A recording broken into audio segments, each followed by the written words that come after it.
Devin Pike with the Dallas International Film Festival. Phenomenal block of shorts this year. Lambing Season is in the narrative block. A story of a young woman who decides to meet her father for the first time under the guise of being a complete stranger. Shot in Ireland. Gorgeous movie. First off, guys, thank you so much for bringing this to the festival. Thank you so much for having us here. It's been a terrific experience since we arrived. This festival is amazing. Yeah. Yeah. Talk a little bit about your experience, first off. With the festival? Yeah, with the festival. We'll talk. The film is the film. We'll talk about that later. But talk about first off, it's not your first time in Dallas, either one of you, right? It is my first time here. Is it? First time as well? Yeah, I think it is my first time in Dallas. Well, you picked a hell of a weekend to come out because everything is going on all at once. It's not always where we have the Final Four and Bruce Springsteen and everybody else coming in. Mm-hmm. So a bit of a buzz running around town, and everybody's absolutely insane. But one of the things that I love about the festival is that it was started by filmmakers, and everyone here understands that every film is a gift, and films aren't released, they escape. So if you've made a film of any stripe, whether it's a short animated or a 3-hour historical epic, everybody deserves an amazing red carpet treatment. That's certainly how we felt. That's on arriving. nice. Yeah, thank you. Yeah. Well, thank you for bringing it. Talk a little bit about producing the film. You knew you were going to shoot in Ireland from the get-go, so talk a little bit about the process of putting the film together. Sure.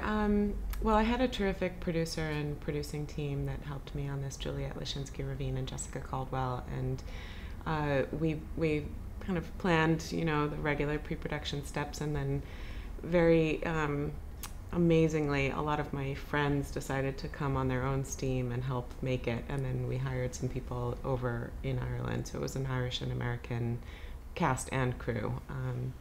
And then we had an incredible time when we were there. It's just such a beautiful, welcoming place. It's like being at this festival. Everyone's like super friendly and really wants to, talk and be, involved in a project. And it was a really wonderful hospitality that we were met with as soon as we arrived.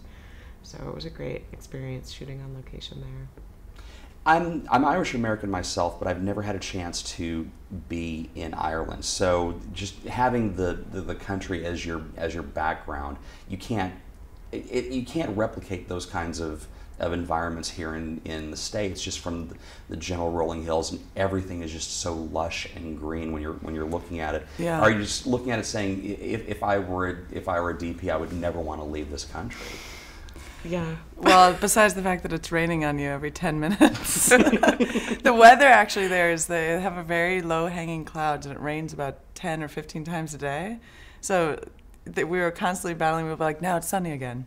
Oh, now it's, and so like in each shot, trying to maintain consistency of weather was like, the Irish fairies were playing tricks on us. Mm-hmm.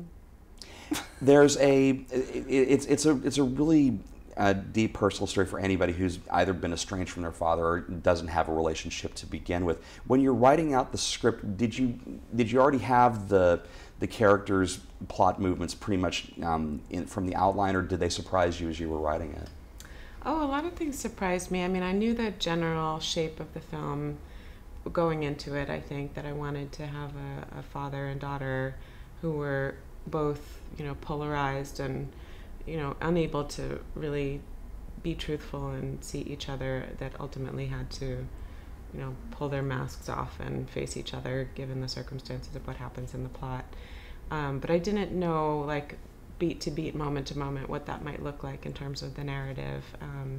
And, some of that came in meeting the people who we were working with, who were inhabiting those roles, and stuff that would arise in rehearsals and in discussing the characters with Breeda and the other actors. But it was definitely an interesting process of like getting to know this family as we went. Did you, when you were looking at the script to begin with, did you just sit there and say, yeah, I'll do, I can, this is something I can really sink my teeth into? I think when I read the script, I was very, very deeply moved. I was able to, the way that like, Jeannie's a very good writer, but she was able to put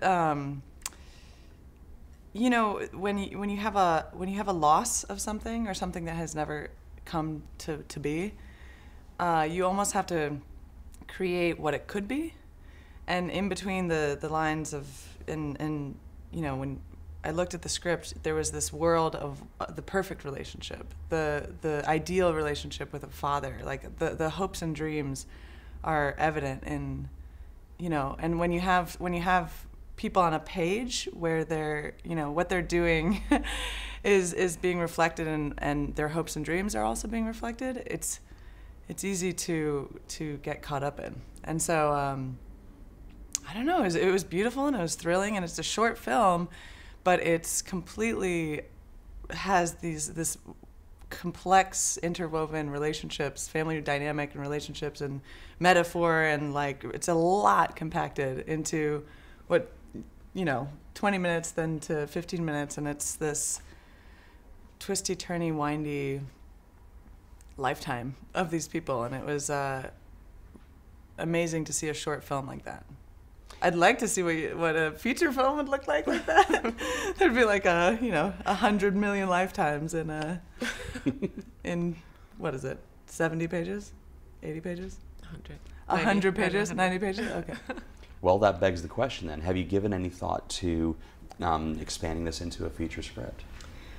Yeah, I'm working on a feature right now that is set in Ireland as well, and thematically very related. The plot is, you know, a little different, and the characters are also different, but it's a, you know, similarly multi-generational family and relationship story set in this, you know, Irish countryside. Just fell in love with it. You can't get enough of it at this point. Yeah, I mean, it's such a pleasure to shoot there too. I feel like a magnetism toward wanting to keep working with the backdrop of it, but also the way, you know, the people of Ireland totally came out of the woodwork to like participate and, you know, support the film. Talk a little bit about working with an Irish film crew as opposed to an American film crew. Is there a difference in working styles, or I mean, obviously the language of film is pretty much consistent from country to country to country, but is there any differences that you found in working with the Irish crew?